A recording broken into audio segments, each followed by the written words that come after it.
Vous écoutez un podcast cinéma du Centre des Arts d'Enghien-les-Bains. Donc là, l'idée, c'était de passer par un genre qu'on n'a pas encore abordé, même pas du tout, qui est celui de l'horreur, hein, si vous voulez. On est passé par le western, par le film d'anticipation, par le drame, par le polar, par tout ce que vous voulez, par le youth movie, le film de jeunes, le lauréat. Et là, on va passer par l'horreur. Alors, je dirais que c'est compliqué et simple à la fois. Simple parce que l'horreur est un genre absolument défini qui existait évidemment avant les années 70, qui commence dès le début du cinéma, qui se développe, qui se poursuit, qui arrive là dans la décennie et qui atteint une sorte de, à mon avis, d'âge d'or. Et c'est compliqué parce qu'à cette époque-là, beaucoup de films empruntent au cinéma d'horreur des motifs. C'est-à-dire que quand vous voyez la fin de Soldat Bleu, la fin de La Horde Sauvage, vous avez vu la fin de Taxi Driver pour ceux qui étaient là la fois précédente, et on pourrait multiplier les exemples à l'infini. C'est-à-dire que l'horreur, c'est à peu près répandu dans tous les genres dans le cinéma américain du nouvel Hollywood. C'est devenu, pour le coup, la question du sang, de la violence gratuite, la dimension très très graphique de la violence, voire le gore, sont des choses, souvenez-vous encore une fois Taxi Driver, qui ont pénétré tous les genres. Donc, ce qui est assez drôle, c'est qu'il y a un cinéaste, il y a un critique américain qui expliquait qu'il y avait en fait deux clés pour comprendre le cinéma du nouvel Hollywood. En fait, il y a plutôt, c'est un cinéma qui tournait autour de deux idées en permanence. La première, c'était la question de la guerre du Vietnam. Il disait, et on en reparlera la fois prochaine évidemment, la guerre du Vietnam, c'est le fantôme de la décennie. C'est-à-dire que même quand c'est pas traité très directement dans les films, il n'y a pas marqué Vietnam, il n'y a pas de soldats, de vétérans, c'est une sorte de présence permanente qui dicte, si vous voulez, le récit des films. Et la deuxième chose, le deuxième paramètre, c'est la question du cinéma d'horreur. L'horreur, c'est vraiment, à mon avis, un des thermomètres parfaits pour voir ce qu'a été l'évolution du nouvel Hollywood. Et là, vous allez voir ce soir un film un peu particulier. C'est-à-dire qu'on aurait pu choisir un film plus facile, plus connu en tout cas. L'Exorciste, par exemple, Massacre à la tronçonneuse. J'ai hésité, très franchement, Massacre à la tronçonneuse, mais j'ai eu peur que une partie d'entre vous partent au milieu. Il y a aussi ça. Le problème de l'horreur, c'est qu'il y a aussi une capacité de résistance à ce qu'on voit. C'est comme l'ennui, si vous voulez. Il me semble, l'ennui fait qu'on sort d'une salle de cinéma, comme le dégoût ou l'horreur fait qu'on sort d'une salle de cinéma. Mais c'est rarement le cliché ou la bêtise qui nous font sortir. C'est plutôt, à mon avis, ces deux sentiments-là. Et Martin, vous allez voir, c'est un film d'un cinéaste qui est extrêmement important dans le cinéma américain de cette époque-là, qui, lui, contrairement à beaucoup d'autres, continue de faire des films. C'est compliqué pour lui. C'est évidemment George Romero. George Romero, il est surtout connu, et même par moments à son grand dam, c'est-à-dire que Romero, il a fait un cycle de films, 6 au total de films de zombies. C'est lui l'inventeur du zombie moderne, si vous voulez. On reviendra tout à l'heure sur c'est quoi un zombie moderne. Est-ce qu'il y a des zombies classiques, est-ce qu'il y a des zombies modernes. Lui, il a inventé les zombies modernes avec un film qui marque, on pourrait dire, une date très importante dans le cinéma américain de l'époque, qui est La Nuit des Morts Vivants en 68. Un film qui a un succès absolument phénoménal et qui va, on pourrait dire, totalement changer la face du cinéma d'horreur. En un film, pour être plus précis, on pourrait dire en deux films, Rosemary's Baby de Roman Polanski en 67 et La Nuit des Morts Vivants de Romero l'année suivante. Ce sont les deux films qui vont faire basculer totalement le cinéma d'horreur, on pourrait dire d'un genre assez classique, avec des monstres un peu exotiques, empruntant beaucoup à la littérature, Dracula, Frankenstein, des pratiques vaudou, etc., la science-fiction, d'un seul coup à une forme d'horreur totalement moderne, réaliste et documentaire. C'est ce que vous allez voir là. Donc on aurait pu passer un film de zombies. La Nuit des Morts Vivants, par exemple, ou alors le chef-d'œuvre de ce cycle que Romero va réaliser un an après ce film, un an et demi, qui s'appelle Dawn of the Dead, Zombie, pour ceux qui l'ont vu, qui est un film absolument phénoménal, mais je me suis dit que vous le connaissez peut-être entre vous un peu trop, et que c'était bien de passer un film un peu moins connu. Et donc on passe Martin. Alors, très rapidement, dans la carrière de Romero, c'est un cinéaste qui est originaire de Pittsburgh. Vous allez voir que le film est tourné à Pittsburgh, dans la ville dans laquelle il s'est installé, dans laquelle il a vécu très très longtemps. Alors, je ne sais pas si un film vous donnera envie d'aller à Pittsburgh. Moi non, mais voilà, le film a été tourné à Pittsburgh. Et c'est quelqu'un qui fait ses premières armes on peut dire, dans l'actualité télévisée, dans la publicité, détournant beaucoup de films assez classiques d'horreur et de science-fiction. Et en 68, avec en gros une bande de copains, 3 francs 6 sous, une caméra 16, il va tourner donc La Nuit des Morts Vivants. C'est un coup de tonnerre absolu, évidemment, dans l'histoire du cinéma. Et il va mettre beaucoup de temps, Romero, à retrouver, on pourrait presque dire, ce succès. C'est-à-dire que c'est un peu le syndrome de ces cinéastes dont le premier film est un coup de tonnerre. par les Massacres à la tronçonneuse, c'est la même chose, mais Orson Welles, Citizen Kane, c'est pareil. Hein. Comment on fait pour faire un autre film après Citizen Kane? Comment on fait pour faire un autre film, et pas forcément d'horreur, après La Nuit des Morts Vivants? Et donc il fera plusieurs films, Martin est son 5e film, et aucun des films qu'il fera après, que ce soit Jack's Wife par exemple, The Season of the Witch, The Crazies, retitré en France grotesque, La Nuit des Fous Vivants, hein, on voulait évidemment capitaliser sur le succès de la Nuit des Morts Vivants, donc on a appelé ça La Nuit des Fous Vivants. Donc il a fait comme ça des films qui sont plutôt réussis, on est très très intéressants, qui montrent que Romero a beaucoup de cordes à son arc, c'est un cinéaste à la fois, on pourrait dire satirique, politique, très critique, très très fin. Hein, l'homme est comme ça d'ailleurs, c'est quand même de très très fin, Georges Romero, et il me semble que dans son film ça se sent véritablement. Et là il va réaliser Martin, et Martin c'est encore aujourd'hui l'un de ses films préférés. Il considère que si on devait choisir 2-3 films dans sa carrière, en tout cas c'est les films qu'il incarne le mieux, il y aurait notamment ce film-là, qui est réalisé en 1977, qui a eu un petit succès, mais pas tant que ça. Le succès viendra après avec Dawn of the Dead. Et je terminerai en disant qu'à l'origine, Romero s'intéressait à la question du vampire. Voilà. Après les zombies, la Nuit des Morts Vivants, les Undead, il s'intéressait à la question du vampire et se posait la question, à l'origine assez drôle d'ailleurs, ce qui arriverait de façon extrêmement pragmatique à un vampire qui aurait 300 ou 400 ans. Il faudrait qu'il change son permis de conduire, son numéro de sécu, il aura affaire voilà, à l'institution américaine, des choses extrêmement triviales.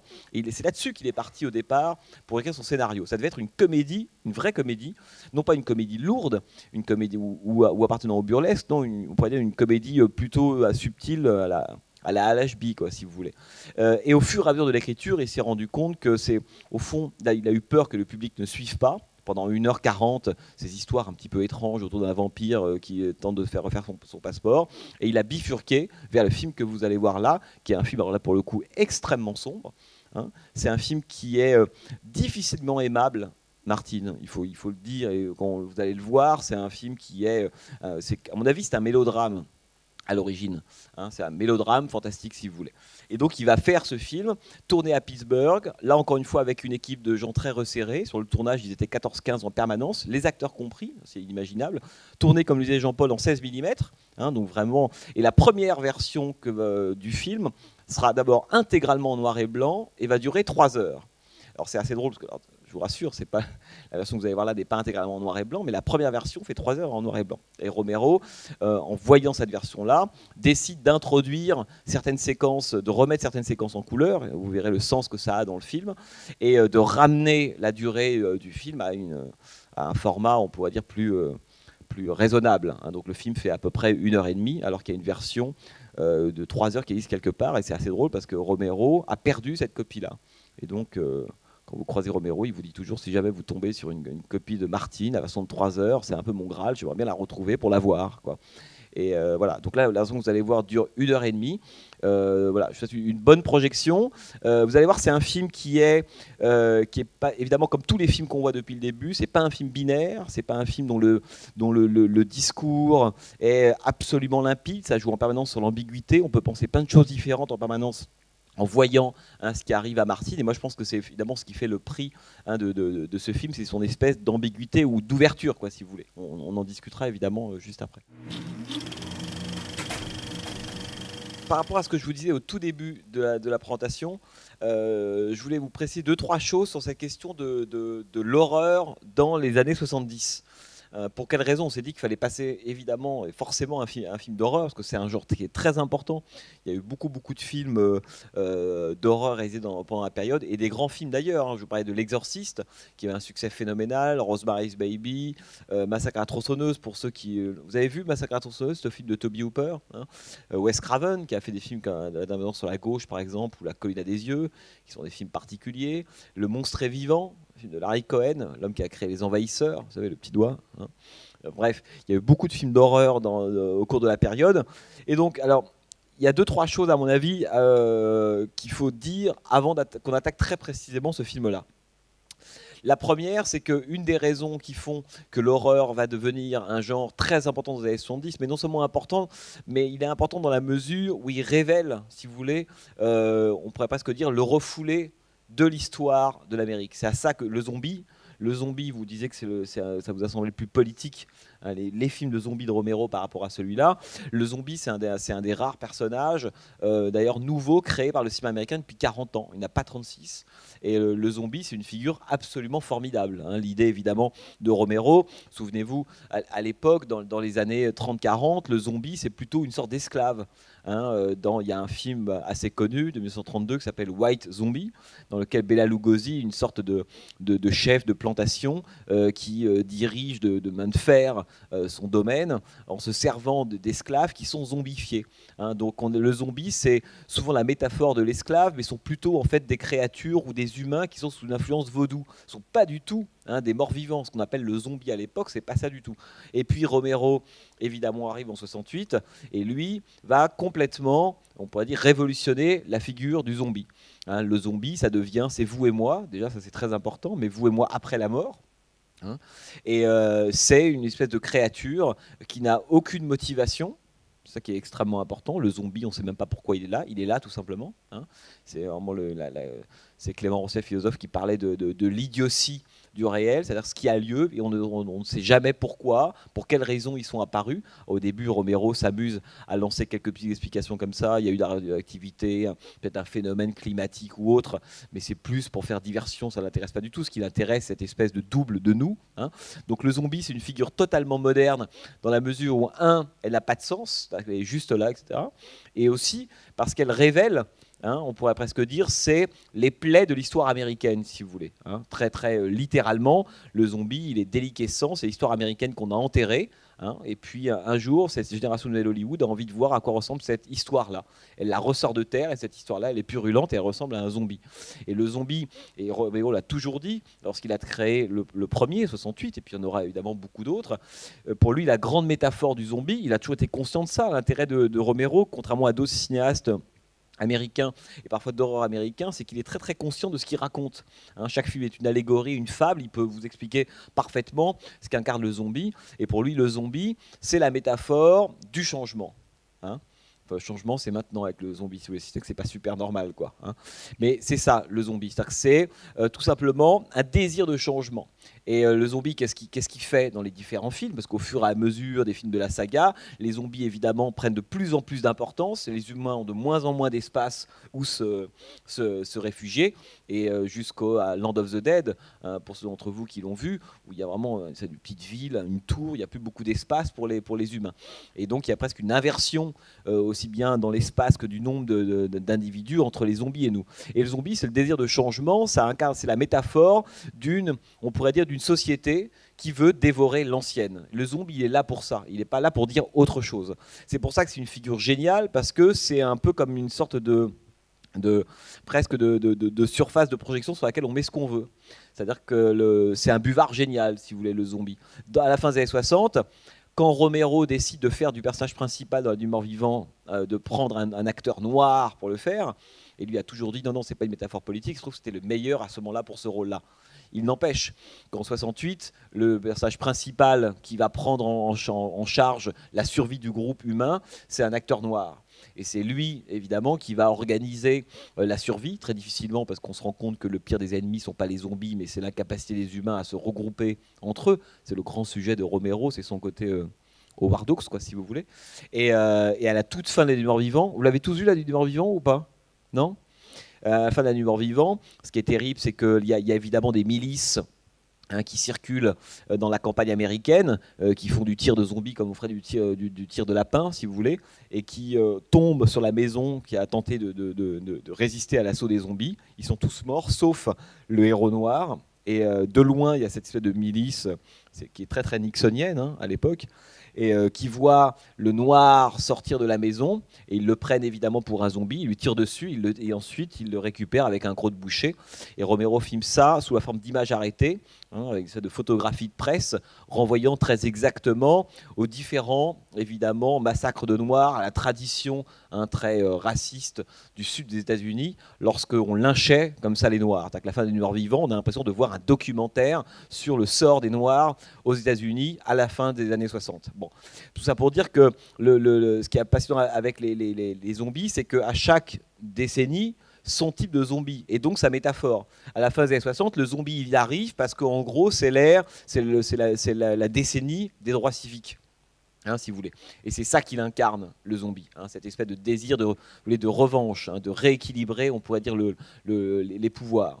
Dans les années 70, quand Romero tourne Dawn of the Dead, Zombie en français, qui est un film qui aura un succès évidemment colossal, là c'est plus du tout l'Amérique, on pourrait dire, des droits civiques qui est dans la figure du zombie, c'est la société de consommation. Et pour ceux qui ont vu ce film Zombie, qui est un film assez fou, l'essentiel du film se passe dans un supermarché, métaphore évidente, et les zombies reviennent dans le supermarché, et un personnage dans le film dit mais qu'est-ce qu'ils font là, pourquoi ils sont tous dans le supermarché, l'autre lui dit parce que c'est là qu'ils avaient l'habitude d'aller, quoi. En gros vous allez le dimanche, c'est encore autre chose, ça. Ouais. Et le supermarché, voilà, c'est ça. Parce qu'autrement dit, eux, c'est nous, si vous voulez. Cela dit, c'est vrai. Moi, ça m'est arrivé une fois ou deux. Vous allez chez Ikea le week-end, sur ces zombies. Il n'y a pas des gens qui vous hurlent dessous toute la journée, mais c'est la même chose.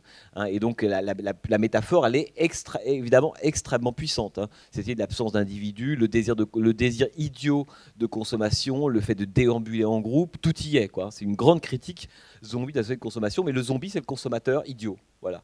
Dans les années 80, Romero il fait à nouveau un film de zombies, et cette fois il s'attaque à la question militariste, et dans un film qui s'appelle Day of the Dead, là, cette fois le zombie devient, si vous voulez, la métaphore à la fois de la chair à canon des armées et en même temps des expériences scientifiques, avec un zombie pour une fois qui commence à acquérir une forme de conscience. Il y a 2-3 trucs qui se passent dans sa tête, il retrouve des réflexes, un zombie qui s'appelle Bub, assez formidable d'ailleurs. Il y a plus d'humanité dans le zombie Bub d'ailleurs que dans la plupart des personnages du film. Et dans les années 90, Romero voulait faire encore un film de zombie, cette idée qu'à chaque décennie son zombie, et il voulait que le zombie soit un SDF. Pour lui, la grande figure de la minorité américaine dans les années 90, c'est le homeless, quoi, c'est le SDF. Mais pour des raisons de production, il n'a pas pu le faire, et il est revenu ensuite avec son zombie post-11 septembre, si vous voulez, avec Land of the Dead évidemment, et puis Dennis Hopper dans le rôle d'un républicain qui dit on ne négocie pas avec les terroristes. Bon. Et donc ce qui est génial avec la figure du zombie, c'est que c'est un peu comme les body snatchers dont je vous avais parlé une fois, c'est que quel que soit, c'est une figure qui est tellement mobile, élastique, tellement métaphorique, qu'il suffit de tremper un zombie quelque part et d'un seul coup le zombie il révèle tous les dysfonctionnements évidemment autour. C'est la figure absolue de la minorité. Or la minorité évidemment elle change en fonction des décennies. Et c'est ça qu'invente évidemment Romero à la fin des années 60, et c'est en ce sens-là qu'il va révolutionner le cinéma d'horreur. Il le révolutionne aussi par le style, et vous l'avez peut-être vu déjà avec Martin, ça se sent, c'est que c'est un style qui emprunte beaucoup au style documentaire, extrêmement réaliste. C'est un film très réaliste, Martin. Et alors après, on verra le rapport qu'il entretient avec les images en noir et blanc, les films de fiction, les gousses d'ail, les capes, etc. Mais c'est un film très très réaliste. Et ça, évidemment, là où c'est très original, c'est que Romero va introduire le style documentaire dans le cinéma d'horreur. Tout ça pour dire que on pourrait, si on voulait faire une grande cartographie, si vous voulez, de l'évolution du mal ou du monstre dans l'histoire du cinéma américain, on pourrait prendre le territoire des États-Unis puis se dire que dans les années 10 et 20, le monstre qui menace l'Amérique, il est très très loin. Il est je sais pas, aux Bahamas, il est dans un endroit exotique en Europe de l'Est, il vient de très très loin, de Transylvanie, puis en plus on adapte à l'époque les grands classiques de la littérature, et au fur et à mesure des décennies, ce monstre il se rapproche. C'est ça qui est extrêmement intéressant dans cette évolution-là. Autrement dit, il y a cette idée que le héros, le monstre, est non-américain dans le cinéma d'horreur et fantastique américain avant la fin des années 60, forcément. Donc il arrive dans le cadre, ça veut dire qu'il arrive sur le territoire américain, et l'Amérique se réunit, se regroupe pour le chasser. Vous avez tous vu, je ne sais pas, Tarantula, que ce soit une carotte géante, une araignée, des extraterrestres, peu importe. L'idée, c'est qu'il y a un élément exogène au territoire américain qui doit être expulsé parce qu'il n'a rien à y faire. Bon. À l'époque, c'était très très simple, parce qu'il y avait en gros ce qui est l'Amérique et ce qui n'était pas l'Amérique. Et donc, en termes de mise en scène, c'est aussi très important, parce que tout ce qui était hors champ, c'est ce qui n'était pas américain. C'est à ça que servait la dimension politique du hors champ dans le cinéma américain, c'est celle-là. Ce qu'on met hors champ, ça a un sens, si vous voulez, politiquement. Et donc le cinéma américain, jusqu'à la fin des années 60, on observe une sorte de long rapprochement comme ça de la menace. Alors il y a des films avant-coureurs qui nous disent à la fin des années 50 et au début des années 60, finalement la menace, elle n'est pas non-américaine, la menace c'est nous, c'est le voisin, hein, c'est le grand-père. Et là, il y a deux films qui sont pour ça très très importants dans l'évolution de la situation presque géographique du monstre. C'est Psychose, évidemment, d'Hitchcock. Là, c'est plus du tout un extraterrestre, c'est Norman Bates, c'est le type qui a l'air extrêmement sympa, hein, souvenez-vous. Si c'est que le monstre, c'est cette espèce de mère dont on croit jusqu'à la fin du film qu'elle existe vraiment, hein, que c'est quelqu'un d'autre, pour se rendre compte finalement que la mère, elle est en lui. Autrement dit, c'est la métaphore évidemment géniale du monstre intérieur. Parce qu'on cherchait ailleurs Mrs. Bates, et en fait, Mrs. Bates, elle était dans le corps de Norman depuis le début. Et donc ça, c'est une révolution copernicienne, si vous voulez, dans l'évolution du cinéma d'horreur et de monstres, hein, ce moment de psychose à du mort vivant. Il y a déjà eu, juste avant, les body snatchers dont je vous parlais une fois, l'invasion des profanateur de Sépulture en 56, hein, avec ces extraterrestres qui remplacent tous les humains par leurs doubles végétaux. Si c'était qu'ils sont exactement comme vous et moi, mais il leur manque un truc dans l'œil, un peu d'émotion, quelque chose. On sentait qu'on arrivait déjà à cette idée que le monstre allait plus venir d'ailleurs, qui commençait à être qui venait dangereusement du territoire américain, si vous voulez. Et puis après, il y a eu aussi un film qui est important, c'est un film qui s'appelle 200 froid. Je ne sais pas si vous l'avez vu, adapté de Truman Capote, film de Richard Brooks, hein, qui raconte le meurtre et la cavale meurtrière de deux jeunes Américains, et qui est aussi un film basé sur un fait divers, et qui raconte aussi ça. Cette fois, le mal, c'est pas un espèce de diable biscornu, c'est pas un monstre avec 12 000 yeux ou 40 tentacules. Le mal, c'est le voisin, hein, c'est le même. Ça, c'est important parce que, si vous voulez, si on regarde de loin, l'évolution du cinéma d'horreur, on s'en moque du cinéma d'horreur. La question du cinéma d'horreur, c'est la question de l'autre. C'est ça la question du cinéma d'horreur. Par moment, il y a de l'horreur, par moment, il n'y en a pas. C'est lorsqu'il rapproche, entre parenthèses, le cinéma d'horreur du western, c'est qu'elle se définit par rapport à un autre. Hein. Dans le cinéma classique, dans le western classique, l'autre c'était l'Indien. Dans le cinéma d'horreur, l'autre c'est le monstre. Mais dans tous les cas, c'est l'autre qui permet de définir ce genre-là, si vous voulez. Et cette question de l'autre, elle est importante parce que jusqu'à la fin des années 60, grosso modo, l'autre, il est différent. C'est l'inconnu. Voilà. Pour faire court. Il vient d'ailleurs, il vient de Mars, physiquement, dans ses désirs, il est différent. À partir même de 67-68, Rosemary et la Nuit des Morts Vivants, d'un seul coup, l'autre, c'est le même. Hein. Ça, c'est extrêmement important parce que on pourrait dire que je ne sais pas si vous voyez le changement total, hein, de paradigme dans ce qu'est l'évolution du cinéma d'horreur. Hein, jusque-là, l'autre, c'était l'inconnu, la peur venait de ça. Cette fois, la peur, elle vient du familier. Elle vient du même. Bon. Et ça va changer toute la donne, ce qui fait que tout le grand cinéma d'horreur américain des années 60, il est fondé là-dessus. Rosemary's Baby, c'est le mal, il naît dans le ventre de Rosemary, Mia Farrow. Là, les zombies, c'est papa-maman, mais ils sont morts, ils reviennent. On n'ose pas les tuer parce qu'on les reconnaît. En même temps, ce sont des zombies. Et c'est le même, tout simplement. Dans L'Exorciste, celle qui est possédée, c'est une petite fille de 12 ans qui habite à Washington. Mais encore une fois, c'est le même qui se représente à ses parents, hein, en tant qu'autre.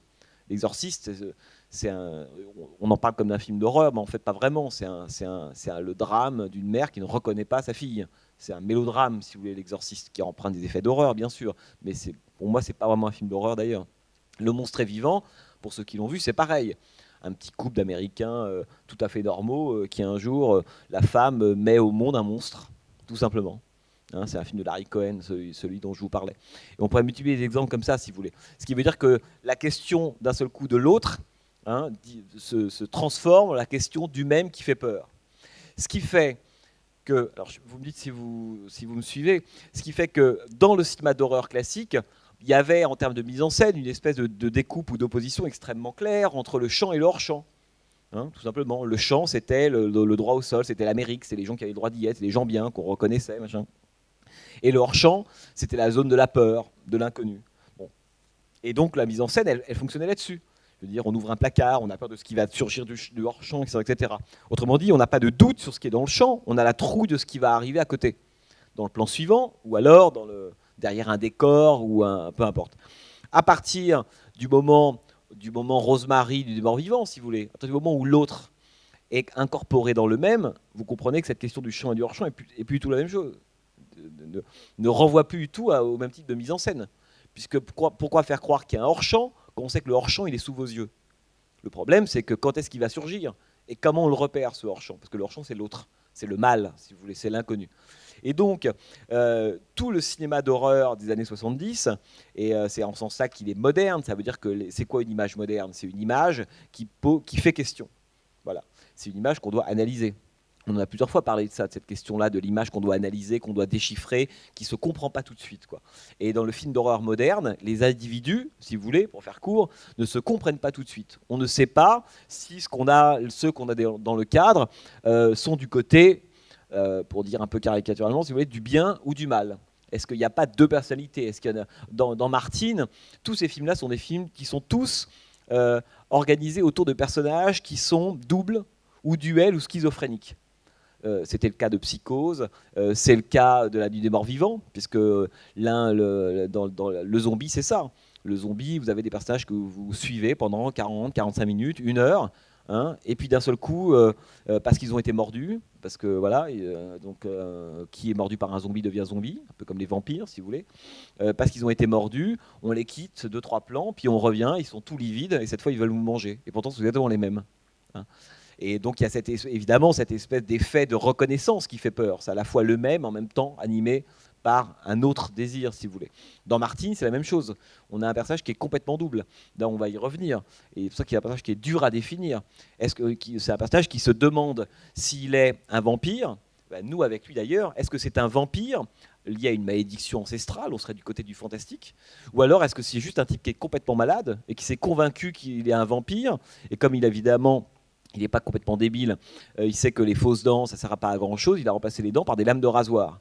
Et donc tout le film, il est aussi cette espèce de duplicité-là. On ne sait absolument pas, jusqu'à la fin, bon, moi c'est l'intérêt du film, c'est qu'à la fin il ne statue pas. Hein, si, il statue sur le personnage de Kouda, vous avez vu, le grand-oncle. Lui, c'est parce que c'est le personnage que n'aime pas Romero. En fait, la critique la plus violente que fait Romero, c'est sur ce personnage-là. Le vrai personnage antipathique du film, c'est lui. Alors, vous allez me dire, oui, c'est bizarre, parce que Martin, il tue des gens, c'est vrai. Mais le vrai personnage antipathique, c'est le grand-oncle. C'est pas du tout Martine, si vous voulez. Bon, mais ça, j'y reviendrai.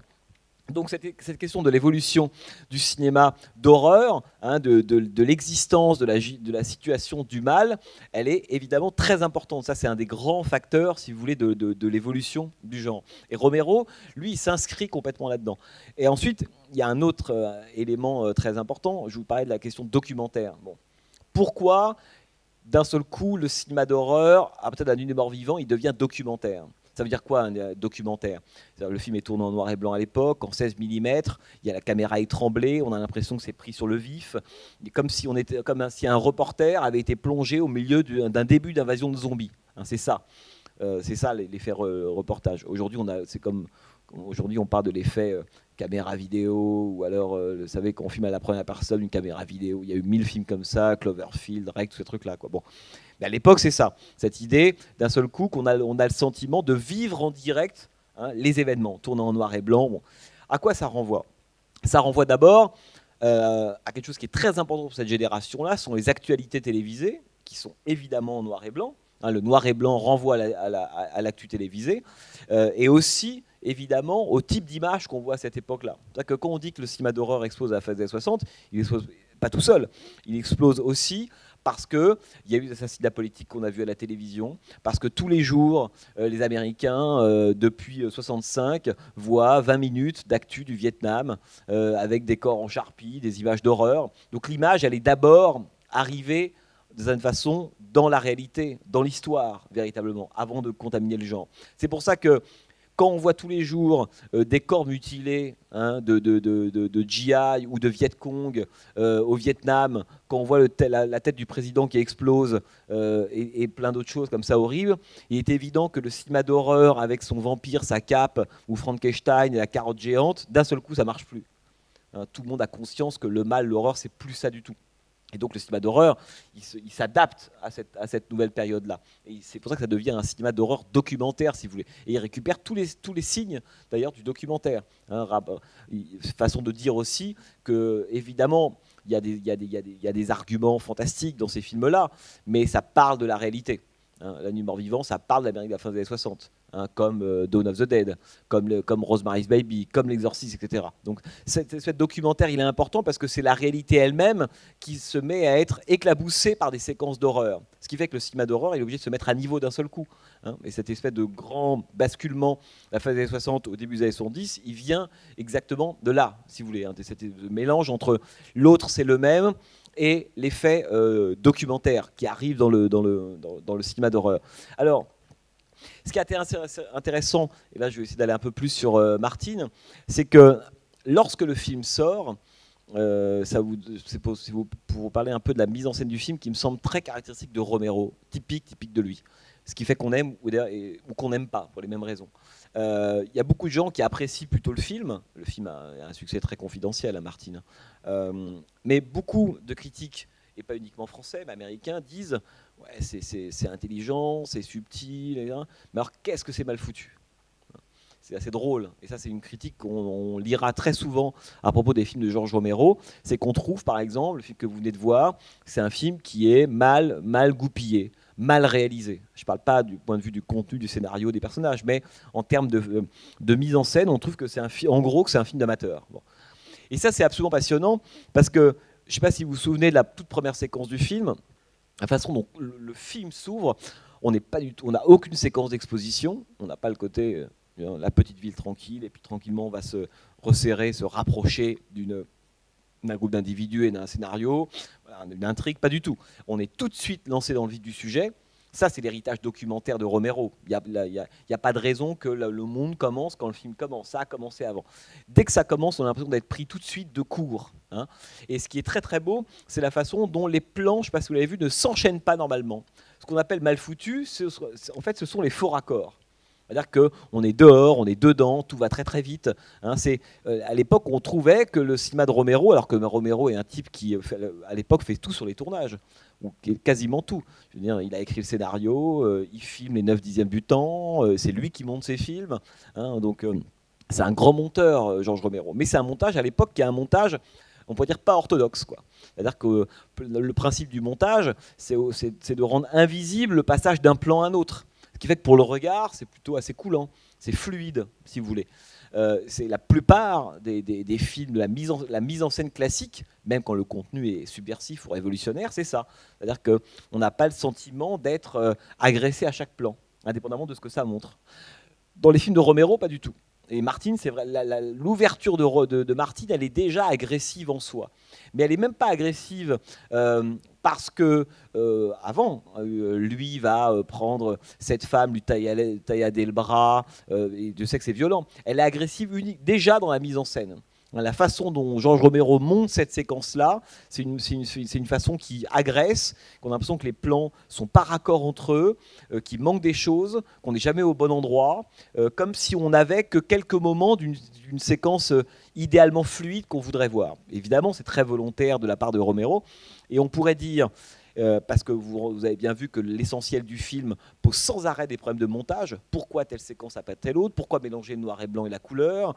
Pourquoi à certains moments on a l'impression de se déplacer très très lentement? Par exemple, quand il arrive à Pittsburgh, le trajet du premier au deuxième train, alors que l'arrivée dans le train est extrêmement rapide. Pourquoi par moment on a l'impression de ne rien comprendre à l'espace qui est filmé, alors qu'à d'autres moments on comprend parfaitement? Confère la séquence géniale où il va tendre une embuscade à cette femme, il se rend compte qu'elle a un amant. Hein, c'est une séquence extraordinaire en termes de montage. C'est une des plus grandes séquences du cinéma de Romero. C'est absolument virtuose en termes de chorégraphie. Je ne sais pas si vous êtes rentré dans cette séquence-là. Elle dure une dizaine de minutes, mais c'est absolument parfait, quoi. Bon. Et donc, on voit bien que l'idée, si vous voulez, derrière cette espèce de montage qui est volontairement heurté, hein, qui ne coule pas, hein, elle est... C'est pour ça que ça me semble intéressant dans le cas de Romero, c'est que c'est quelqu'un qui nous dit, et ça c'est un truc typique de l'époque, mais au fond, il y a une idéologie, il y a une vision du monde, c'est jamais innocent la façon dont on met en scène, la façon dont on monte. Quand on monte de façon extrêmement fluide, en faisant croire que tout se tient, qu'il n'y a pas de hors-champ, que tout ce qui a lieu sous nos yeux se déroule de façon extrêmement fluide et nous, comme spectateurs, on ne manque rien, Ça, c'est une vision du monde qui considère que le monde, il est plein, il est compréhensible, et qui va vers sa résolution. Le montage, ça sert à ça. Ça sert à éclairer les enjeux, et au bout d'un moment, on pourrait dire les synthétiser et les résoudre. Bon. Lui, c'est en sens ça que George Romero est vraiment un cinéaste américain de cette période-là. Lui, il ne croit pas à ça. Souvenez-vous la façon dont Robert Altman attaquait lui aussi cette de vision classique en nous disant mais qu'est-ce qu'il y a à voir dans le plan, à vous de chercher. Hein, ou comment est-ce que Robert Altman dynamitait les séquences qu'on attendait. Le duel à la fin de John McCabe, par exemple, devenu un non-événement qui fait pchit en 4 minutes. Hein, c'est très violent ça pour le spectateur. Parce que le spectateur, il a toujours un œil au premier abord naturellement conservateur. Il veut revoir la même chose, quoi. Et ce que fait Romero, en cassant complètement cet ordre-là, il nous dit, mais pour quelle raison, dans cette Amérique des années 60-70, post-Watergate, post-Vietnam, on ferait croire que le monde a un sens, qu'il est plein. Il y a plein de choses qu'on ne comprend absolument pas. Il y a plein de choses qui échappent totalement à l'américain moyen. Donc on fait un film qui épouse ce chaos-là. Et ça, je trouve ça très très beau de voir comment est-ce que chez Romero, mais ça c'est les grands cinéastes, la forme, quand on creuse, elle se branche, hein, si vous voulez, à une espèce d'humeur, d'état. Ça, c'est un montage qui est typique de l'Amérique des années 70. Hein. Cette idée d'un seul coup que plus rien ne fait sens. Les gens se demandent pourquoi un tel a été assassiné, pourquoi les gens sont allés au Vietnam, c'est le déchirement du tissu social partout, le doute qui envahit évidemment l'esprit des Américains. Et le film, il est très honnête par rapport à cette espèce d'état d'esprit, quoi, si vous voulez. Et le montage, il sert à ça au début. C'est-à-dire que le montage, il est complètement chaotique. Hein, on a des plans par-ci, par-là, mais il épouse cette idée que le monde n'a pas de sens, que ça va vers aucune résolution, ou vers une résolution complètement stupide, on va y venir, qu'il est complètement heurté, hein, si vous voulez, qu'il est troué. Et ça, j'aime beaucoup parce que dès le début, on sent ça. Il y a une forme presque d'agression. Quand je dis que c'est un film qui n'est pas aimable, c'est qu'il faut... il faut accorder son regard à la façon dont Romero met en scène et monte ce film. Hein. Enfin, il me semble, si vous voulez.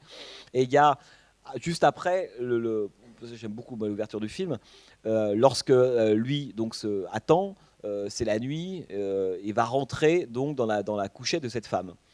Et ça, c'est le début du système qui va développer sans arrêt, à savoir un coup en couleur, un coup en noir et blanc, ou l'inverse. Bon. Et je vous disais au début du film que le film ne devait être évidemment qu'en noir et blanc. Et je pense que c'est évidemment plus intelligent d'être passé de la couleur au noir et blanc, parce que c'est aussi ce qui permet de distinguer les deux types de séquences, et pas uniquement les costumes, les décors, etc. Ça, c'est, à mon avis, c'est plus pédago, si vous voulez, pour le public, quoi.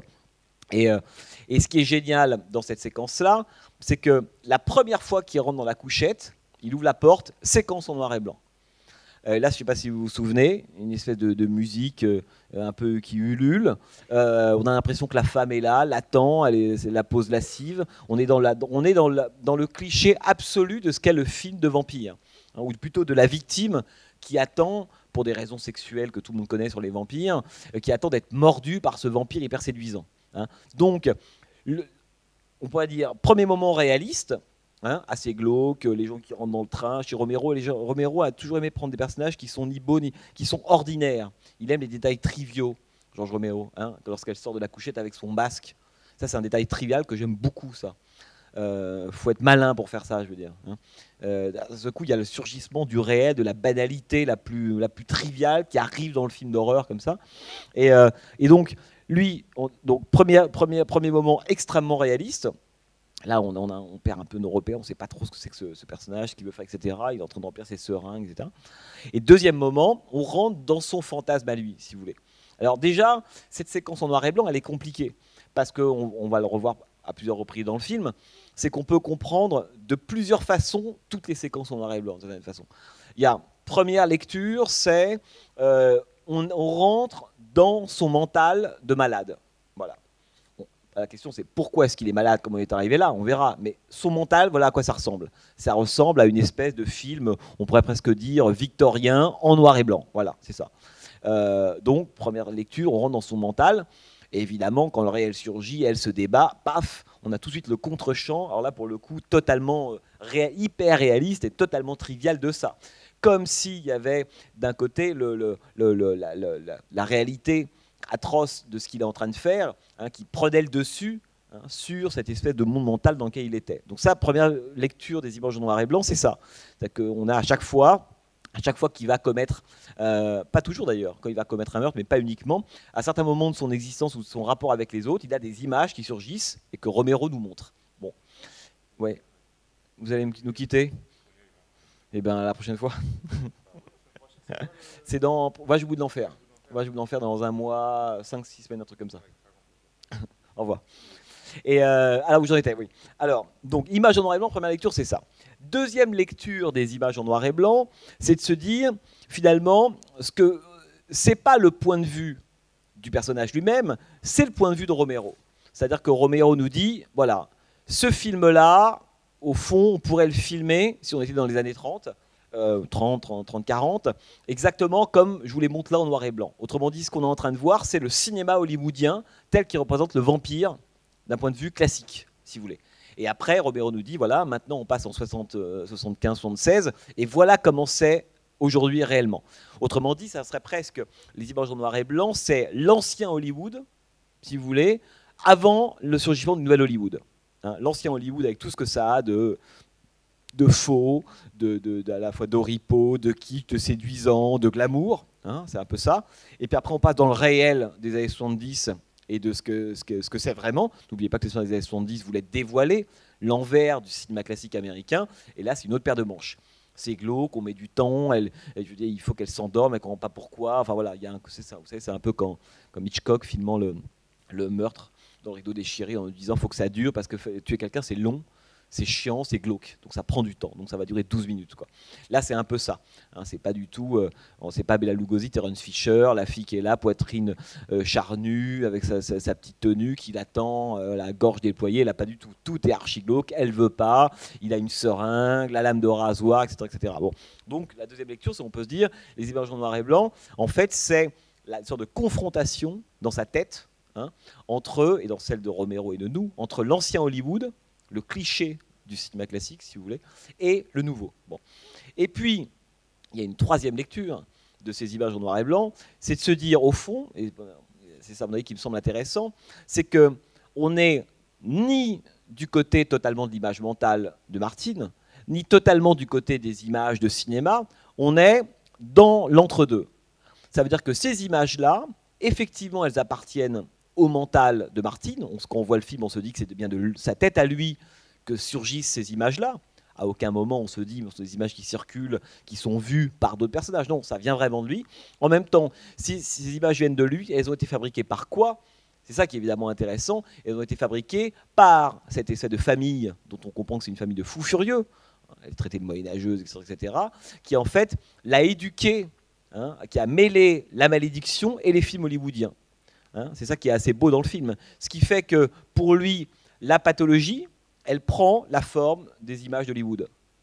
Vous comprenez ce que je veux dire ? Et ça, je trouve ça génial.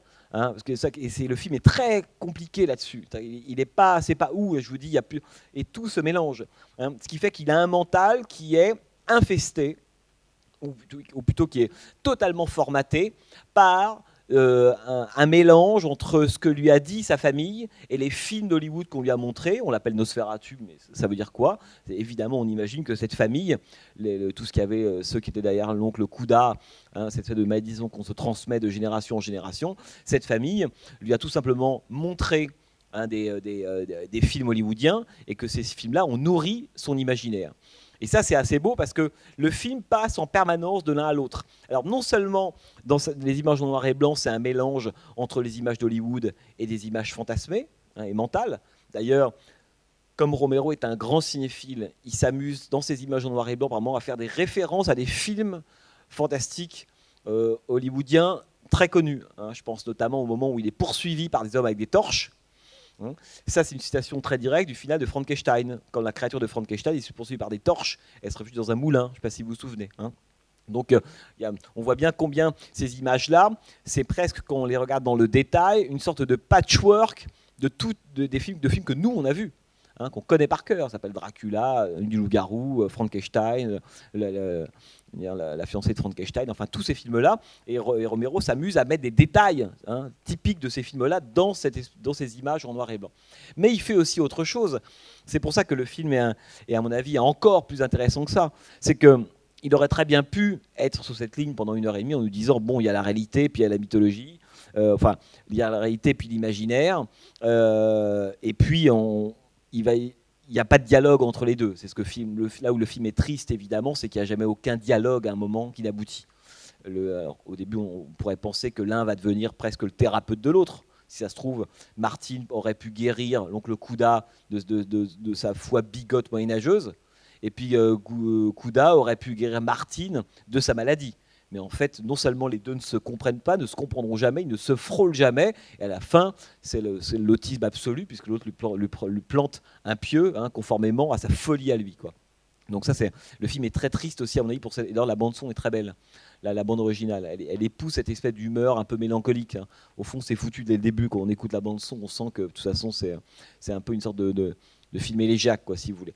Mais là où le film, je reviens à ce que je disais, est très intéressant en plus, c'est que vous vous rendez compte, et ça se voit terriblement au cours presque du premier quart d'heure, lorsque Martin arrive, donc il prend le train, il est recueilli par l'oncle, il arrive à Pittsburgh, il y a toutes ces séquences, je ne sais pas si vous avez vu, où lui traîne sa valise un peu lourde, et l'oncle l'ignore en blanc, comme ça évidemment, il est en blanc, la pureté, bon. Vous avez compris tous ces symboles-là. Et devant lui, il ne lui adresse même pas la parole, le traite comme un pestiféré, la créature, est-ce que tu sais parler, t'es débile, etc., etc. Et ce qui est beau là, c'est que Romero fait deux choses. Un, il filme donc Pittsburgh, mais il filme surtout un Pittsburgh complètement en ruine. C'est-à-dire qu'il n'insiste pendant ce quart d'heure que sur la dimension délabrée de la urbaine de cette ville-là. Et Romero le dit, c'est aussi un film sur le déclin permanent. Le déclin du rêve américain, le déclin des religions, le déclin des zones industrielles, parce que Pittsburgh, qui est une ville sidérurgique, au moment où Romero tourne, c'est une ville qu'il connaît bien, il y est depuis 40 ans, c'est une ville qui est frappée évidemment par le chômage, c'est une ville, en tout cas ses alentours, et il voulait aussi montrer ça, ça enregistre aussi une réalité urbaine de Pittsburgh de l'époque, et tous ces gens qui se trouvent au chômage le long des bras de rivière, parce que Pittsburgh c'est une ville qui est bizarre, parce que c'est un peu une ville en triangle avec trois grands ponts et des bras de mer qui la ceinturent. D'ailleurs, il l'a filmé dans Land of the Dead. La ville modèle de Land of the Dead, c'est Pittsburgh. Il a rajouté numériquement une grande tour au milieu, mais son modèle, c'est Pittsburgh, si vous voulez. Et donc, on a l'idée, si vous voulez, permanente au début du film du déclin. On a l'impression d'être dans une zone taudis, poubelle, absolument. Et puis, et là, je trouve ça assez beau, vous remarquez que Romero passe son temps à mettre à l'intérieur de cette réalité un petit peu glauque plein d'éléments et de motifs qui viennent des films de vampires. C'est là que la contamination est très compliquée dans le film, parce que par exemple, lorsque, à plusieurs reprises, il va filmer Martine sous des voûtes ou sur des ponts. Je ne sais pas si vous avez ça en tête, ces motifs où on voit Martin sortir une première fois d'un pont avec cette grande voûte noire derrière lui, et il sort du tunnel, etc. Ça, c'est le motif typique du vampire. Si vous avez vu Nosferatu de Murnau, c'est comme ça qu'apparaît plusieurs fois Max Schreck dans le film, et auquel d'ailleurs rendra hommage Werner Herzog lorsqu'il tournera son Nosferatu à lui. Le vampire, c'est celui qui apparaît sous une voûte. Il sort du noir sous une voûte. La voûte, c'est le motif typique du vampire, avec l'autre motif qui est évidemment celui du pont, du tunnel. Souvenez-vous de ce carton qui n'existe pas du tout dans le roman de Bram Stoker, mais qui existe dans la version à l'époque de Murnau. Lorsqu'il veut franchir le pont, les fantômes vont à sa rencontre. Un carton rajouté par les surréalistes, enfin, on connaît cette histoire-là, mais qui fait du seuil le lieu particulier du vampirisme. Il y a un moment donné, on ne sait pas encore, mais on a franchi un pont. Ça peut être un pont symbolique, etc. Et au début du film, je ne sais pas si vous avez encore ça en tête, Martin, lui, est totalement pris, pourtant il est dans le réel à Pittsburgh, mais ce réel-là est totalement truffé de toute imagerie vampirique. Ça fait qu'on a un autre encore niveau de contamination. On a l'impression que Pittsburgh, c'est presque à la fois c'est une ville évidemment réaliste, il la filme de façon très documentée, précise. Et en même temps, on a presque l'impression qu'elle est envahie de motifs gothiques. C'est une ville gothique d'aujourd'hui. Hein. Et évidemment, ça c'est dû au choix de Romero, des endroits, la façon dont il cadre, hein, ce qu'il décide de mettre en scène. C'est-à-dire qu'on se rend compte que la réalité, la vraie réalité, si vous voulez, elle est elle aussi contaminée par cette espèce d'indécision. Parce que le film, moi c'est ça que je trouve évidemment très très beau dans le film, c'est que le film il est volontairement, je vous le disais au début, ouvert ou ambigu. Et moi je pense que c'est un des intérêts évidemment de Martin, c'est que on peut se dire, on peut trancher quand on voit le film, on peut dire finalement ce gamin il n'a pas 84 ans, il a juste 19 ans, il est complètement malade, donc pathologie, très bien. Et en face de lui, qu'est-ce qu'on a? On a une autre pathologie. Parce qu'évidemment, Kouda et Martin, c'est presque les deux faces d'une même pièce, si vous voulez. Hein. D'ailleurs, il faut rappeler que le film est aussi contemporain à l'époque enfin c'est plutôt fin 70, début 80, qui a une sorte de mouvement qu'on appelle l'antipsychiatrie. Hein, qui explique justement, qui s'oppose évidemment à la psychiatrie, qui explique tout simplement que le fait de déclarer quelqu'un de malade, ayant des problèmes psychiatriques, psychologiques, etc., c'est une définition de la norme. Autrement dit, ce qu'il faut toucher, c'est la norme, c'est pas l'individu en lui-même. Hein. Et Kouda, d'une certaine façon, il incarne la version cauchemardesque, hein, du psychiatre, quoi, si vous voulez, complètement fou. Hein. Et ça, j'aime beaucoup aussi dans le film. Bon, c'est encore un autre sujet. Et tout ça pour dire qu'on peut se dire, effectivement, on a d'un côté un personnage dont on peut penser que c'est une pure pathologie, hein, et en même temps, cette pathologie-là, elle est complètement nourrie par la mythologie, hein, si vous voulez, hollywoodienne, et la mythologie familiale. Parce que Romero et ce cinéma-là, c'est aussi un cinéma qui comme ça c'est récurrent dans beaucoup de films et pour beaucoup de cinéastes, cette idée que le mal est intérieur et le terreau, hein, du mal, là en l'occurrence c'est la famille. Rosemary's Baby, L'Exorciste, on pourra multiplier les exemples à n'en plus finir. Hein. En fait, le problème de Martin, c'est sa famille. On le comprend. Alors après, il est peut-être venu. Ce qui est génial, c'est que à force d'avoir été, on pourrait dire, soumis à une sorte d'idéologie, de propagande, il est lui-même convaincu qu'il est un vampire. C'est pour ça que le Martin, c'est le résultat, lui, complètement indécis, hein, d'un personnage qui n'arrive même plus à faire, et c'est pour ça que nous, à mon avis, ce distinguo-là, il ne faut pas le faire nous, qui n'arrive même plus à faire le distinguo entre la réalité de sa condition, hein, et ce qu'on lui a inculqué. Il est complètement pris là-dedans. Ce qui fait que, vous voyez bien, il y a beaucoup de moments où il se dit, mais il faudrait que j'arrive en gros à coucher avec une femme ou le faire alors que cette femme pourrait être éveillée ou des choses comme ça. On voit bien qu'en lui, ça combat en permanence. Et en même temps, ça ne tranche pas, puisque lorsqu'il a cette relation sexuelle avec cette femme seule, qui se suicide après coup, ce qui est le début de la fin de Martin, évidemment. Bon, on pourrait se dire, si on avait une vision, enfin, si le film était plus simple que ça, bon, maintenant c'est bon, il a couché, chut, allez, c'est fini des seringues, c'est fini les lames, c'est fini les rasoirs, et pourtant non. Hein, il y a ce moment très très glauque où il va quand même aller chercher les clodos. Vous avez vu cette séquence à la fin, etc. Bon. Et ça, c'est très très beau parce que c'est ce qui fait qu'au fond, on n'est jamais sûr. On n'est jamais sûr. Évidemment, on a affaire à un type qui est un serial killer. En fait, c'est ça. Hein, qui est malade et qui devient serial killer, mais on ne sait jamais si l'origine c'est la raison pour laquelle il tue, on pourrait dire, c'est une simple maladie, hein, qui peut se guérir. Est-ce que c'est parce que toute sa famille, depuis le début, essaie de le convaincre qu'il est vraiment malade, qu'il est lui-même vraiment devenu, hein, ou alors c'est juste un type qui est complètement fou. Et moi, j'adore dans le film cette espèce d'indécision constante. Vous comprenez ce que je veux dire? Ce qui fait qu'on ne peut pas sortir du film en disant « Oui, mais alors, il est vampire ou il n'est pas vampire ?» Ouais, il n'est pas vampire au sens classique où on l'entend. C'est pas le vampire d'opérette. Il bouffe des gousses d'ail, il se frotte la joue avec la croix. Il s'amuse même de ça lorsqu'il fait peur à Kouda. Hein, et il lui dit cette très très belle phrase, une phrase qui est, à mon avis, la clé de tout le film. Hein, c'est « Il n'y a pas de magie ». Alors ça, il y a 1000 façons de comprendre cette phrase-là. Il n'y a pas de magie, ça veut dire qu'effectivement, alors ça peut être à la fois une adresse à l'égard d'Hollywood, comme par avant, à une époque, à des problèmes à l'époque. Hein, il n'y a pas de magie. C'est quelque chose d'assez beau, évidemment.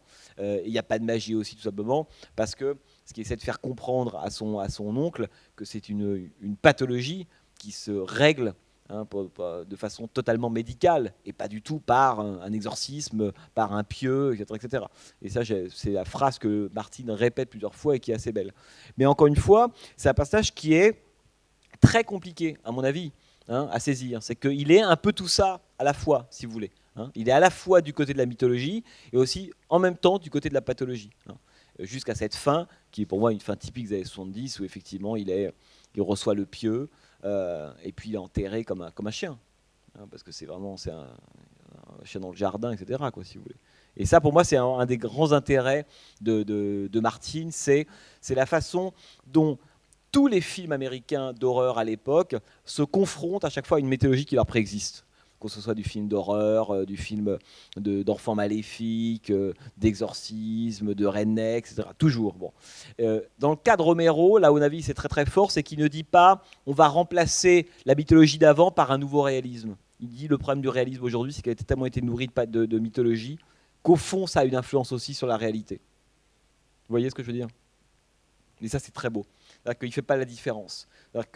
Alors que beaucoup de ses collègues ou certains collègues de Hollywood avaient tendance à dire bon, avant c'était comme ça, avant c'était la mythologie, c'était faux, la propagande, le rêve hollywoodien, l'illusion, l'histoire arrangée, etc., etc. Voilà ce que c'est que la réalité. Romero, lui, il est un peu, pour le coup, il a un petit côté Joe Dante, quoi, si vous voulez. Celui qui a fait des Gremlins, Panic à Florida Beach, il nous dit mais c'est beaucoup plus compliqué parce qu'au bout d'un moment, la mythologie, les images de la réalité font la réalité aussi. Et Martin, c'est le produit absolu de ça. Ce qui fait que lui-même, si lui ne veut pas distinguer, mettre au clair son état, nous, on ne peut pas non plus. Et c'est ça que je trouve, à mon avis, très beau dans le film, si vous voulez. Vous avez des remarques ou des... Roman Polanski, pas du tout. Non, mais le rapprochement est possible. Ouais. Je trouvais un cousinage dans l'esprit du film avec Rosemary Baby, par exemple. Disons que, alors, pour faire court, c'est que je pense qu'il y a quelque chose, à mon avis, qu'on repère tout de suite quand on voit un film de Romero par rapport à un film, si vous voulez, de Polanski. Polanski, il y a toujours chez Romero, chez Polanski, une forme d'ironie ou de second degré. Et c'est pas une critique de ma part, Polanski est un grand cinéaste. C'est-à-dire que souvenez-vous, dans Rosemary's Baby, il y a beaucoup de moments qui sont objectivement ridicules. Où les personnages, que ce soit ce photographe chinois alors que Mia Farrow arrive pour regarder son bébé dans le berceau, soit ce type qui perce un Judas dans le mauvais sens. Il y a toujours une dimension insolite, mais presque insolite, ironique chez Polanski, y compris dans des moments de drame absolu. Pour ceux qui se souviennent à la fin de Rosemary's Baby, la moitié des gens qui sont sur l'écran rient comme des fous. Absolument. Évidemment, c'est génial pour d'autres raisons. Alors qu'il me semble que Romero, on est plus du côté de la satire, si vous voulez, que du côté de l'ironie. C'est-à-dire qu'à aucun moment, lui ne prend de haut son personnage. Martin, il est totalement avec lui. Alors que dans le cas de Polanski, il s'amusait beaucoup avec ça. On ne savait pas s'il était avec Mia Farrow ou un peu à côté d'elle ou contre elle. D'une certaine façon, il la prend comme objet d'étude. Vous voyez ce que je veux dire? Et c'était tout l'intérêt du film d'ailleurs, cette fameuse question, est-ce que Mia Farrow a vraiment le fils du diable ou alors est-elle juste paranoïaque? Enfin bon, et il s'amusait beaucoup avec ça. Alors je pense que dans Martin, c'est pas du tout la même humeur, si vous voulez. Pas du tout. Et puis il y a quelque chose qui, à mon avis, qui n'est pas présent, parce que Polanski, c'est un cinéaste déjà qui n'est pas un cinéaste américain. C'est-à-dire que ça joue beaucoup, il n'a pas la même histoire, que ce soit ses parents déportés, sa femme Sharon Tate massacrée à la fin des années 60. Il a une histoire, me semble-t-il, complètement différente de celle de Romero. Romero, c'est l'américain absolu. On voit bien qu'il se sert des images, il croit à ces images-là, il voit ce que ça devient, etc. Polanski, pas du tout. Polanski, ça reste, à mon avis, ça reste toujours... Polanski, c'est le regard systématique de l'Européen sur Hollywood. C'est vrai de Rosemary, c'est vrai de Chinatown, etc. Enfin, de Tess, ces choses-là, quoi. Ce qui n'est pas le cas du tout, à mon avis, de Romero, quoi. Mais c'est vrai, je comprends ce que vous voulez dire, cette espèce d'hésitation permanente sur le statut du personnage, ce qu'il est en train de vivre, etc. Mais vous comprenez que dans Rosemary's Baby, Polanski se sert de cette hésitation comme d'un effet de suspense. voyez ce que je veux dire? Ça relance en permanence le film. Alors, vrai, pas vrai? Dans Martin, pas du tout. C'est plutôt accablant. C'est-à-dire qu'on comprend vite, au bout d'un moment, qu'au fond, ça ne sera jamais tranché, ça.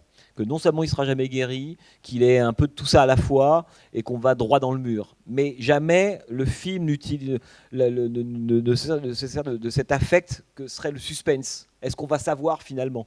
Alors que Rosemary's Baby s'amuse beaucoup jusqu'au bout avec ça, et puis à la fin, en fait, on croit qu'on sait, puis on ne sait pas vraiment. Vous voyez ce que je veux dire? Dans le cas de Martin, c'est pas ça. Martin, on est du côté de la satire sociale, du mélodrame. Voyez, c'est plus ça, hein, qui, à mon avis, qui intéresse Romero. Il n'y a aucun moment où il y a un effet de suspense, y compris dans la fameuse séquence centrale dont je vous parlais. On a l'impression que les deux humains sont comme des rats dans un aquarium, quoi. En gros, c'est ça, quoi. Juste petite précision, peut-être pour ceux qui ne connaissent pas George Romero, enfin je veux dire de visage, c'est lui qui interprète le prêtre. Ah oui, Father Howard. C'est lui qui avait tenu d'ailleurs à l'interpréter, parce qu'il le dit évidemment dans beaucoup d'entretiens, c'est que Romero, c'est quelqu'un qui a eu une église, qui a eu une éducation classique, catholique, hein, et en fait l'oncle Kouda, en fait, en créant l'oncle, parce que c'est lui qui a écrit le scénario Romero du film, en créant l'oncle Kouda, il se venge tout simplement de son éducation et de sa famille de bigots. Hein, et d'ailleurs la façon dont il interprète le prêtre, type qui ne pense qu'à boire du vin, à boire manger, pour l'exorciste, aller voir l'autre, c'est extraordinaire d'ailleurs. Ça, c'est lui qu'on verra évidemment à la fin. Et la façon dont il fait le portrait de l'oncle, c'est quelque chose d'assez terrible. Hein, Et puis après, il y a toute une. Alors, si on oublie 2 secondes Martine, ce qui est aussi très beau, et ça, Romero est assez fort pour l'étude de mœurs. On oublie souvent ça. On pense que Romero, c'est le type qui filme des zombies, ou qui fait des films d'horreur. C'est vrai. Mais c'est quelqu'un qui est extra. Il a fait un film génial en 81 qui s'appelle Night Riders. Film où il y a pas du tout un film d'horreur, qui raconte l'histoire d'une bande d'individus qui, de temps en temps, assez régulièrement, rejouent certaines séquences, certains moments des Chevaliers de la Table Ronde. Hein. Et donc, il recrée comme ça ces 2 joutes à l'abri dans des forêts, mais ils sont en permanence ennuyés, traqués par la police, qui considère qu'ils font des choses qui ne sont pas totalement illégales. C'est la grande métaphore évidemment de l'indépendant, qui n'arrive pas à être indépendant à Hollywood, parce que le problème de Romero, c'est que c'est un des très rares cinéastes américains de ces 40 dernières années, et ayant traversé comme ça Nouvelle Hollywood, et notamment dans le cas du cinéma d'horreur, avoir fait des films quasiment tout le temps en indépendant. Tout le temps. Hein, alors évidemment, 2-3 fois il a fait des films avec les majors, ça s'est pas très bien passé, mais c'est vraiment un des rares cinéastes qui a travaillé quasiment tout le temps en indépendant. Et Night Riders, c'est un film magnifique sur la fin des utopies de la contre-culture, parce que évidemment cette bande d'illuminés qui vivent leur propre utopie entre eux, c'est évidemment la métaphore de la contre-culture. Qu'est-ce qu'il en reste en 81? Plus rien. C'est juste des gens qu'on traque comme des illuminés dangereux. Et c'est un film absolument magnifique. Et donc il n'y a rien à voir avec le cinéma d'horreur, hein, de la même façon. Quand il fera, vous avez peut-être vu ce film de 84 qui s'appelle Incident de parcours, Monkey Shine, le film est très très beau. Vous avez vu ce film? C'est un film absolument génial, c'est du Kubrick, quoi, qui raconte l'histoire, là je fais du teaser pour vous donner envie, mais qui raconte l'histoire d'un espèce d'Américain moyen, athlétique, qui fait son jogging le matin avec des briques dans son sac à dos, dans sa petite ville, enfin voir le cauchemar, quoi. Et un jour, alors qu'il est en train de faire son jogging, il est renversé par un camion et il devient paraplégique. Et là, il apprend l'existence d'un programme médical qui met à disposition des singes, des sapajous, super entraînés, super intelligents, à qui le corps médical a appris plein de choses, et qui peuvent seconder les paraplégiques. Hein, autrement dit, il y avait ça pendant Phénoména d'Argento, pour ceux qui l'ont vu. Bon. Et ce personnage s'appelle Ella, E2LA, comme Fitzgerald. Donc ce petit singe va arriver, au début il est tout content, parce qu'enfin il peut rien faire, il peut bouger que la bouche. Hein. Et ce petit singe va lui servir comme prolongement physique d'un corps qu'il n'a plus, quoi, parce qu'il est sur un fauteuil roulant. Et le problème de ce petit singe, c'est qu'au début c'est le prolongement physique, puis au bout d'un moment c'est le prolongement mental. C'est qu'il va commencer, ce sapajou, à réaliser les désirs cachés de ce personnage-là, et y compris ses pulsions refoulées. C'est un film extraordinaire, un des plus grands films américains des années 80, film absolument cauchemardesque évidemment sur à la fois la famille, le monde du travail, l'oppression, etc. Mais et donc c'est un film qui est très kubrickien. C'est un côté très kubrickien. C'est cette espèce de code de maille qui sépare le civilisé du barbare. Si vous avez l'occasion, regardez-le, ce film. Il s'appelle Monkey Shine, hein, et c'est un film qui est réalisé juste après Day of the Dead, hein, son troisième volet des zombies. Parce que Romero a fait plein d'autres films, hormis évidemment les zombies, quoi, si vous voulez. Est-ce que quelqu'un aurait une remarque ou une question peut-être? Non, parce que moi j'avais le fait de qualifier Martin je reviens à Martin, mais de qualifier de serial killer en fait. Je sais pas, c'est peut-être un peu osé de dire ça, mais quelque part ça m'a fait penser à la série Dexter récemment, et je me suis dit que ça m'a fait penser à une version de Martin où le personnage arriverait plutôt bien à s'en sortir avec sa pathologie, enfin Ouais. Mais d'ailleurs, moi je connais pas Dexter. C'est le serial killer qui fait j'ai entendu parler normale. Mais en fait, ça me fait, ouais, mais ça fait aussi penser à la, je sais pas si vous l'avez vu, à cette série qui s'appelait Dream On. Vous vous souvenez de cette série-là? Un type qui passe, c'est plutôt une sitcom américaine, une comédie, un type qui passe son temps, quelles que soient les situations et moments de sa vie, à chaque fois à faire appel, mais son cerveau est fait comme ça, à une séquence d'un film qu'il a vu. C'est que dès qu'il fait quelque chose, ça lui rappelle une séquence d'un film qu'il a vu. Et son quotidien est peuplé, mais comme Martin, de séquences tirées de films. Il dit bonjour à quelqu'un, paf, il a 4 séquences de films où d'un seul coup on a une fois Richard Burton, une fois John Wayne, une fois Eddie Murphy qui dit bonjour à un autre. Et donc au moment, sa vie n'est plus qu'une espèce de mise en pratique. C'est un film assez génial, hein. C'est une série assez géniale, elle s'appelle Dream On. Ce n'est qu'une mise en pratique de ce qu'il a vu, des images, aussi bien télévisuelles, soap opéra, cathodique, cinéma, qu'il a en tête. Et je pense que, à mon avis, c'est aussi un des intérêts de Martin. Aussi, on dit c'est une différence par rapport à Rosemary. C'est que Romero, il fait partie de ces Américains qui, parce qu'ils ont été élevés avec la télévision, extrêmement cinéphiles, avec les DC Comics, etc. Mais croit beaucoup aux images. C'est-à-dire qu'il croit, il croit plutôt qu'on ne peut pas, d'un revers de la main, se débarrasser de l'image en disant l'image, elle ment, elle n'a pas d'influence, il suffit de ne pas l'avoir pour. C'est partie de cette génération de cinéastes qui a conscience que l'image, comme Joe Dante, elle doit être prise au sérieux, parce que l'image, elle a un impact sur la réalité. Non seulement elle a un impact, mais elle la modèle intégralement. Ce qui fait que dire il y a la réalité d'un côté et les images de l'autre, pour des gens comme Romero, c'est complètement stupide. C'est pour ça que vous avez cet effet de contamination est intéressant. À aucun moment il nous dit, oui, il y a les images en noir et blanc du fou, et là il y a la réalité. Vous savez bien que tout se mélange en permanence, puisqu'il y a des éléments de la réalité mythologique des films qui apparaissent évidemment dans le réel. Et je pense que le rapport à l'image, c'est quelque chose qui est typique de Romero. Et puis il faut aussi dire que vous parliez de Romero dans le rôle du prêtre, il y a aussi un autre personnage qui est très important, qui va devenir très important dans la carrière de Romero, c'est la première fois qu'ils bossent ensemble, c'est Tom Savini. Tom Savini, c'est le copain de Christine Forrest, la cousine de l'oncle. Christine Forrest, qui d'ailleurs à l'époque est la compagne de Georges Romero. Bon. Tom Savini, c'est ce type-là, au look un peu italien, avec un nez assez long, des yeux noirs. Il va devenir très célèbre parce qu'à l'origine, c'est un acteur, il veut être acteur, et puis il fait un peu d'effets spéciaux comme ça pour passer son temps. Et finalement, il va voir Romero, au moment où Romero commence à préparer Martin, il lui demande s'il n'a pas un rôle pour lui. Au début, il va même auditionner pour le rôle de Martin. Mais Romero choisit John Amplas, qu'il avait repéré dans une pièce de théâtre. Et donc, il va jouer le rôle du copain mécanicien de cette fille.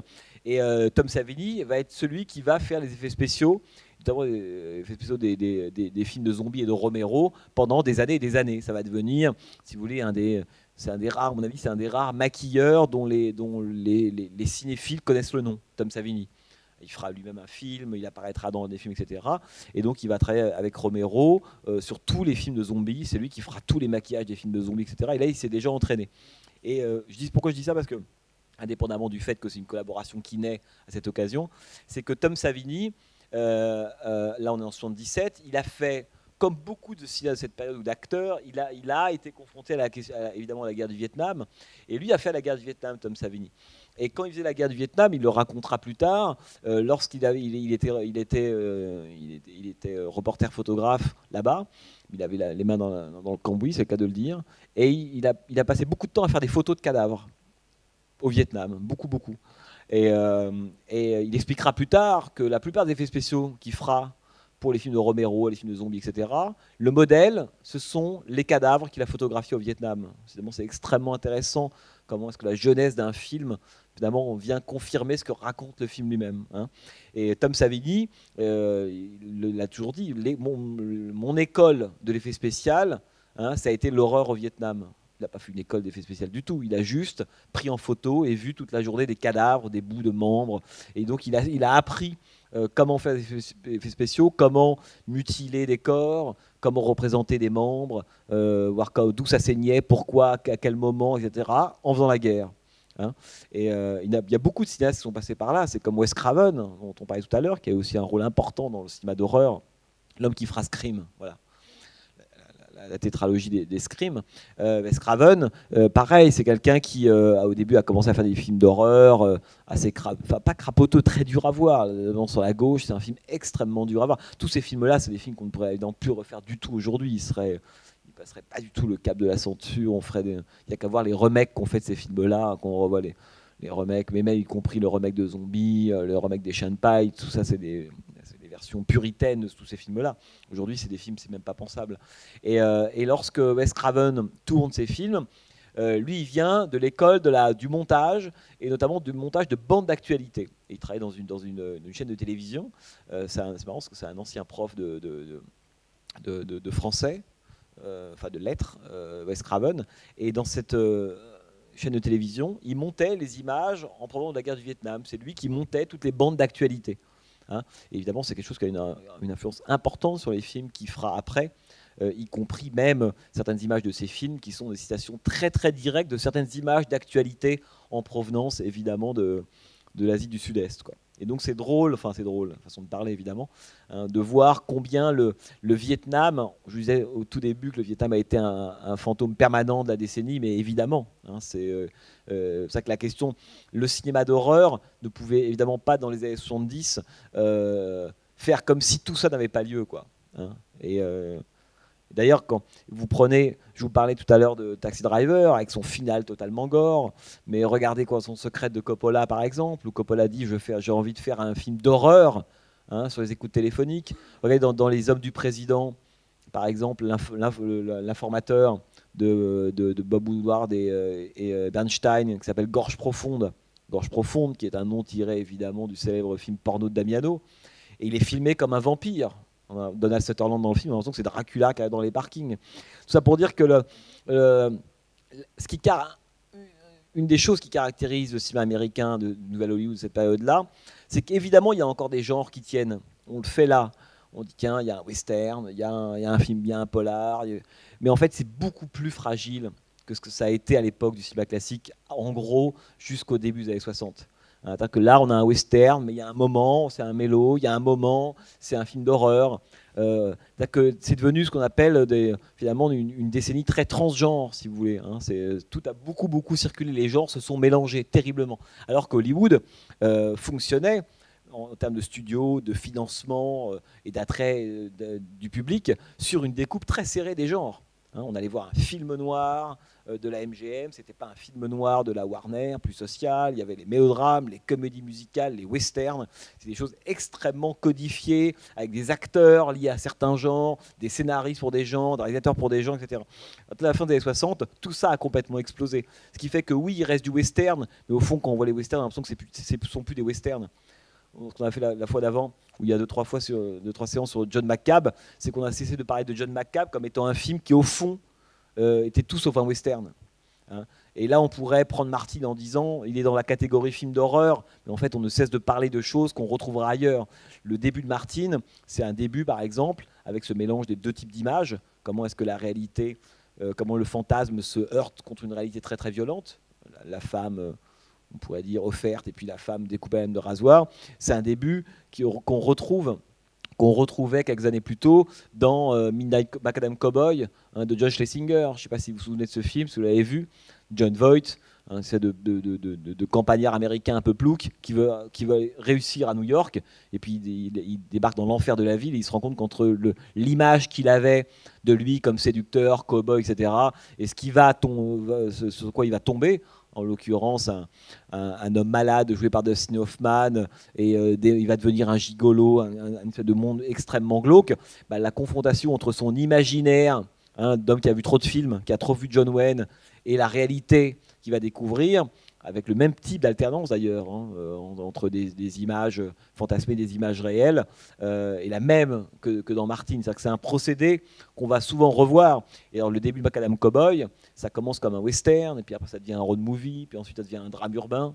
Donc la question des genres, parce que là c'est la dernière fois qu'on passe en fait un film dit de genre, parce que Voyage au bout de l'enfer est un film qui contient tous les genres, enfin on en parlera la prochaine fois.